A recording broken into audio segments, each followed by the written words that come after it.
আর কিয়ামতের মাঠে কেউ জাহাজ নিয়ে কাউকে পার করতে পারবে না। কিসের পীর বাবা, কিসের ওলি বাবা, আর কিসের মাজারের বাবা। কিয়ামতের মাঠে নবীরা থাকবে বিপদে। আদম আলাইহিস সালাতু ওয়াস সালাম আল্লাহর সাথে কথা বলার সাহস করবেন না। মুমিনরা গিয়ে আদম আলাইহিস সালাতু ওয়াস সালাম কি বলবে, যান আল্লাহর সাথে কথা বলেন। আজ যেন আল্লাহ বিচার শুরু করে।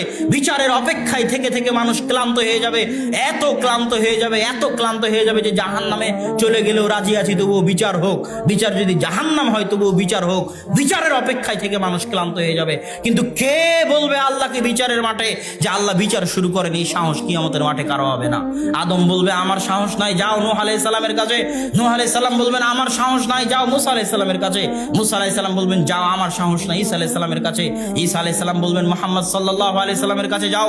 মুহাম্মদ সাল্লাল্লাহু আলাইহি ওয়াসাল্লাম আল্লাহর সাথে সরাসরি কথা বলার সাহস করবেন না। এটা আল্লাহর হায়বাত, এটা আল্লাহ সুবহানাহু ওয়া তাআলার আত্মমর্যাদা, এটা আল্লাহ সুবহানাহু ওয়া তাআলার আত্মসম্মান, এটা আল্লাহ সুবহানাহু ওয়া তাআলার গায়রাত।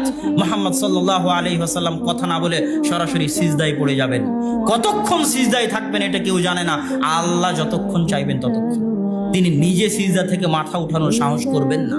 আল্লাহ বলবেন ইয়া মুহাম্মাদ ইরফা রাসাক সালতু তাওয়াশফা তুশফা। মুহাম্মদ মাথা উঠাও, চাও দেওয়া হবে, শাফাত করো, গ্রহণ করা হবে। যেই কিয়ামতের মাঠে আদম আলাইহিস সালাম কথা বলার সাহস করলেন না, নূহ, মুসা, ঈসা আলাইহিস সালাতু ওয়াস সালাম কথা বলার সাহস করলেন না, সেই কিয়ামতের মাঠে আপনার পীর ওলি বাবা কিছু করতে পারবে? এই কথা বলা নবীদের শানে অপমান।